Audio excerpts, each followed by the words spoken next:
আমার দাদুর দুটো পোষা টিকটিকি ছিল। দাদু যেই ঘরে ঘুমোতেন সেই ঘরে জানালার কাছে সারাদিন ঘোরাঘুরি করতো ওরা।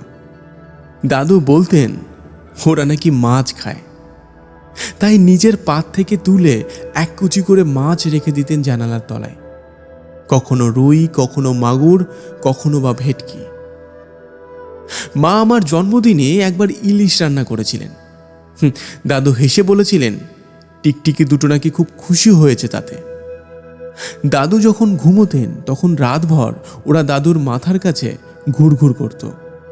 দাদু বলতেন ওরা নিশাচর। একবার মামার বাড়িতে গ্রামে খুব জোর বন্যা হলো। ঘরের একদিকের দেওয়াল ধসে গেল জলস্রোতে। টিকটিকি দুটোকে কোথাও খুঁজে পাওয়া গেল না। তারপর দাদুর ভীষণ জ্বর হলো সেইবার। পাক্কা 7 দিন পর হঠাৎই কোথা থেকে ফিরে এলো টিকটিকি দুটো। দাদুর জ্বর সেরে গেল পরদিন বিকেলেই।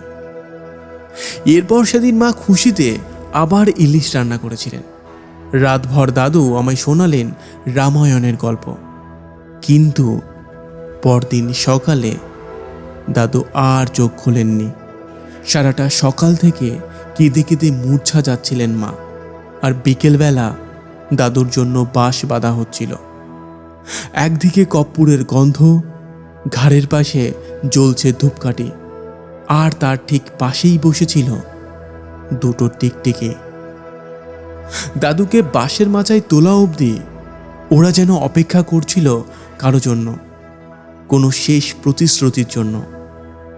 ইদানিং আমি খেতে বসলে এক কুচি করে মাছ সরিয়ে রাখি। মনের ভেতর শুধু একটাই আশা, কোনোদিনও যদি মনের মতন ভালোবাসার মানুষ পাই, সেই মাছের কুচিগুলো তাকে উপহার দেব, যাতে জীবনের শেষতম দিনে যখন আমি বাঁশের মাচায় উঠব, কেউ অন্তত আমার মাথার পাশে বসে অপেক্ষা করে আমার দাদুর সেই টিকটিকি দুটোর মতো।